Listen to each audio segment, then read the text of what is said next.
mean... Don't go away and say, did you enjoy that or didn't you? No, I'm amused by your reaction. You're still finding that hilarious. You're not being amused. It's hilarious. I'm on a rock and roll stage. I just sang a song about feisty I mean, you got to be kidding me. On a rock, did you ever see Richard Pryor live? How about Sam Kinison? How about Lenny Bruce? I'm one of them. Get over it. That's some funny But for a man who is a patriot, who purports to love his country, that was quite shocking disrespect to your president. Let me put it in official CNN Piers Morgan Yes. interview terms. Shall I? Yes. My limey friend? Yes. Anybody that wants to disarm me can drop dead.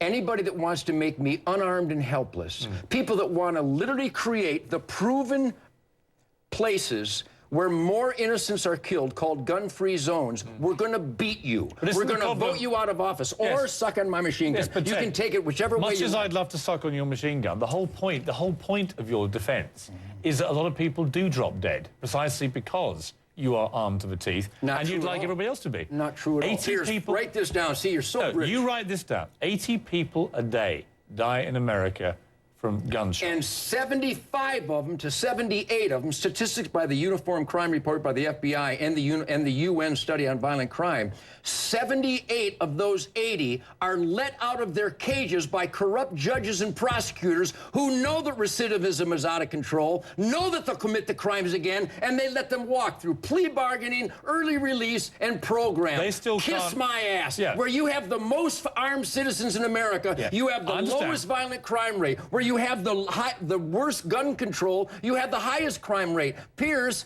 choose one. Do you want a lot of crime? We have it.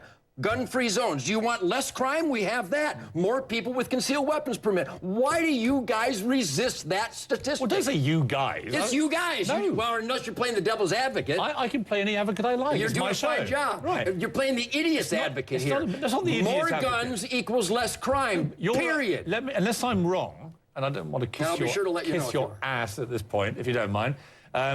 Unless I'm wrong with your argument, well, you're basically saying that 90% of the gun crime comes from people let out of prison. It's 96%, by the way, but go ahead. But they still have to get access to firearms. If you had your way, there would be 10 times as many firearms, right? Not true at all. You want everyone in America to own a gun? Not at all. I've never said that. What's your position? And I got to tell you, what is your position? And I hope you don't edit this out. Whenever I've done interviews with guys that are inclined to be anti-gun, they always go, well, Nugent wants everybody to have a machine gun. Nugent wants all the deer dead. What does Nugent want? Not even close. What do you want? What I want is the Second Amendment. We, the people, free individuals to have the right to keep and bear arms for self-defense. Find fault with that. Oh, well, I can find lots of fault with it. Name one. Well, the reality is... I'll write one down. Well, you end up with what happened to Gabby Giffords in Tucson earlier this year. That guy had gone through the cracks of the mental health system. That guy had given all kinds... How could he be allowed to get a gun? Because he fell through the cracks, and he didn't qualify to get a gun. He fell through the cracks. The cracks of the mental health system. Everybody knew, all his friends, his family was afraid of this guy, but they didn't report it. Nobody reacted to it. When you see a guy like that, get open access to firearms, because the Constitution that you subscribe adhere to so much. How would you fix that? Well, I would certainly make it a lot harder for people like him to ever get near a firearm. And that's my argument with the gun lobby, is that it's always very, very aggressive. And even as you've just exploded with me, it's always a violent debate. And it's always like, I want the right to shoot anyone that comes near me who's threatening me. But it's always about that. This guy was unstable, but was able to go and get a firearm because they are freely available in this country. Now, and that's where I have a problem with it. Were you born in England? I was born in England. Okay, are you familiar with Ireland? I am. Is Molotov cocktails and C4 explosive, those legal in Belfast? They're terrorists. Are those items legal in Belfast? Well, I don't live in Belfast. Well, then I'll go ahead and educate you. They're banned in Belfast. They're forbidden in Belfast. Do you think anybody had a hard time getting them?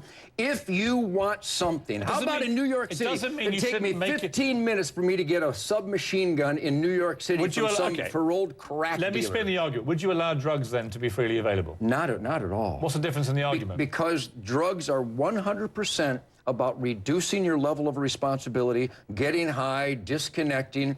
And I'm a cop. I've been a cop for 35 years. I conduct federal raids with the heroes of law enforcement in Texas.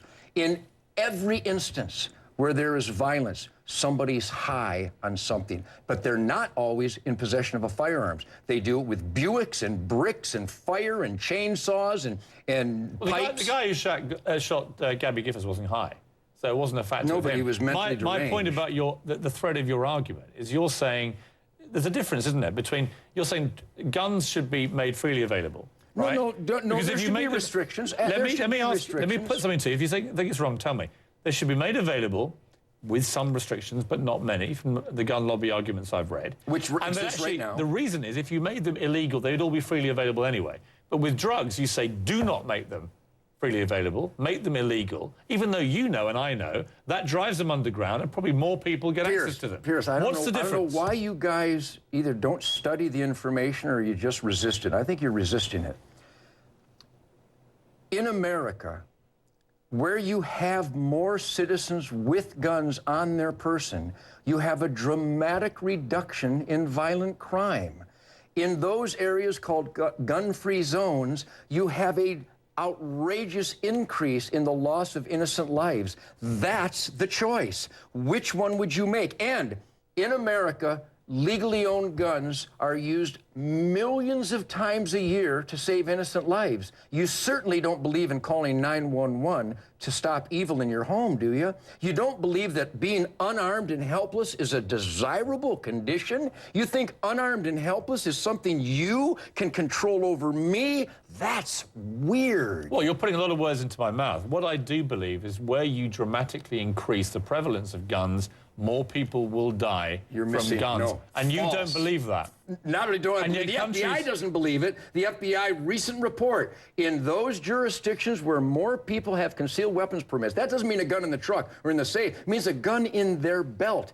In those jurisdictions, you have not only a dramatic decrease in violent crime, but a personal assault type crimes, carjacking, rape, home invasions. They don't just go down, Pierce. They go away. Now that you know that, why wouldn't you help me create more safe areas? When we come back, we'll talk about what we were supposed to be talking about, which is President Obama. I'm with you.